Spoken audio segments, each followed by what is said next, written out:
Hi നമസ്കാരം. നിങ്ങൾ സ്നേഹിക്കുന്ന വ്യക്തിയുമായുള്ള ബന്ധം നിലനിൽക്കുന്നതാണോ?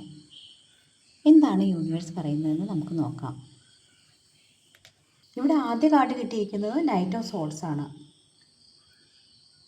ഈ ബന്ധം മനസ്സിൻ്റെ നിയന്ത്രണത്തിൽ നിന്ന് വന്ന ഒരു ബന്ധമായിട്ടാണ് കാണിക്കുന്നത്. പക്ഷെ അതൊരു ഹൃദയത്തിൽ നിന്നുള്ള അടുപ്പാണെന്ന് പറയാൻ പറ്റുന്നുമില്ല.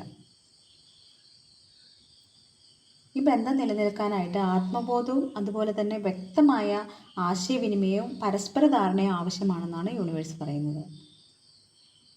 അടുത്ത കാർഡ് കിട്ടിയിരിക്കുന്നത് ഏസ് ഓഫ് കപ്സ് ആണ്. ഈ കാർഡും കാണിക്കുന്നത് ആത്മതലത്തിൽ ശുദ്ധവും ആഴമുള്ള ഒരു ബന്ധമാണ്. പക്ഷേ തുടർന്ന് പോകുന്നതിനൊരു സംരക്ഷണം വേണമെന്നാണ് പറയുന്നത്. നിങ്ങൾ തമ്മിലുള്ള സ്നേഹത്തിൻ്റെ സാധ്യതകൾ സംരക്ഷിച്ച് നിർത്തേണ്ട ആവശ്യം ഈ കാർഡും കാണിക്കുന്നുണ്ട്. അടുത്ത കാർഡ് നൈറ്റ് ഓഫ് വാൺസ് ആണ്. ഈ ബന്ധം വളരെ വേഗം രൂപപ്പെട്ടിട്ടുള്ള ബന്ധമാവാം. നിങ്ങൾ തമ്മിലൊരു പരസ്പര ആകർഷണത്തിൻ്റെ ഒരു തീവ്രതയിലൂടെ സ്നേഹബന്ധത്തിലേക്ക് ആയ വ്യക്തികളാവാം. ഒരു ഘട്ടം എത്തുമ്പോൾ ഒരാൾ മാറിപ്പോവാനുള്ള സാധ്യതകൾ വളരെ ഏറെയാണെന്നാണ് ആ കാർഡ് പറയുന്നത്. നിങ്ങളുടെ ബന്ധം നിങ്ങൾക്ക് നിലനിർത്തണമെങ്കിൽ രണ്ടാളും ഒരു മെച്യൂറായിട്ടുള്ള ഒരു ക്യാരക്ടറായിട്ട് നീങ്ങേണ്ടതുണ്ട്.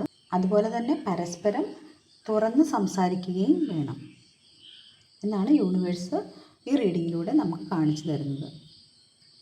ഇത് നിങ്ങൾക്ക് ഇഷ്ടമായിട്ടുണ്ടെങ്കിൽ ലൈക്ക് ചെയ്യുക, സബ്സ്ക്രൈബ് ചെയ്യുക. താങ്ക്